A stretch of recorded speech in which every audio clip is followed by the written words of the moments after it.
Bonjour tout le monde, c'est Romane et on se retrouve aujourd'hui pour une présentation de la poudre de feuilles de goyave de Revenati. C'est un produit que je vais vous présenter aujourd'hui comme un produit pour le visage, puisqu'on va faire une recette de masque visage, mais qui peut aussi bien être utilisé pour les cheveux ou pour le corps, puisque cette poudre a énormément de propriétés.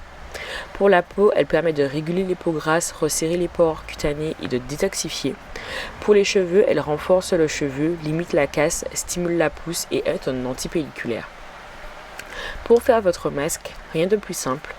Une quantité de poudre X, donc ça dépend de la taille de votre visage. Dans mon cas, j'ai utilisé à peu près 3 cuillères à café de poudre et de l'eau.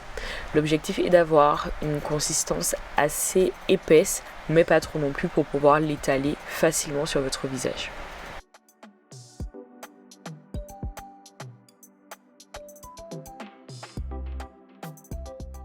Passons maintenant à l'application.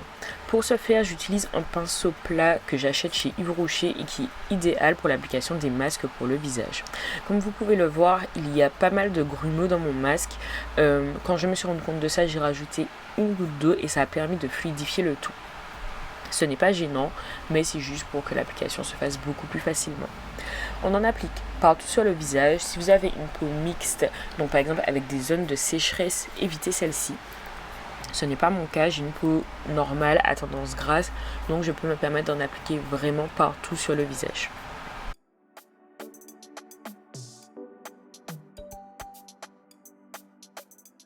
Dans la composition de la poudre de feuilles de goyave des caroténoïdes qui vont permettre d'illuminer le teint, d'apporter vraiment un glow, un effet de lumière un peu intérieur à la peau. C'est un effet que j'ai pu effectivement constater lorsque j'ai rincé mon masque. J'ai trouvé ma peau beaucoup moins terne qu'avant l'application. Maintenant, on laisse le masque agir, pas trop longtemps. Lorsqu'on fait un masque aux poudres, on ne le laisse pas sécher. Et je vais venir rincer le tout à l'aide d'une lingette lavable. C'est ce que j'utilise tous les jours au quotidien pour éviter les déchets au maximum.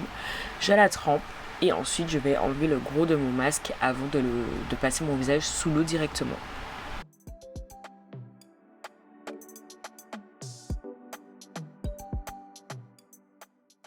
Je trouve que déjà là, on peut constater que la peau est beaucoup plus lumineuse qu'avant que j'applique mon masque.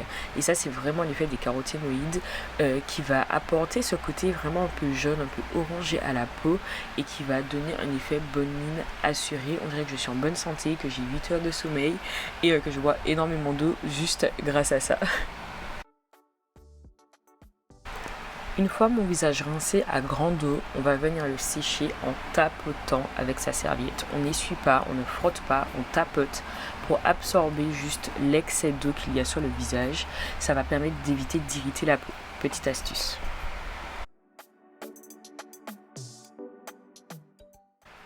On a une peau maintenant qui est beaucoup plus lumineuse, beaucoup moins grasse qu'au départ. Je vous conseille d'utiliser cette poudre une fois par semaine sur une peau propre et surtout de ne pas laisser sécher le masque pour ne pas assécher votre peau.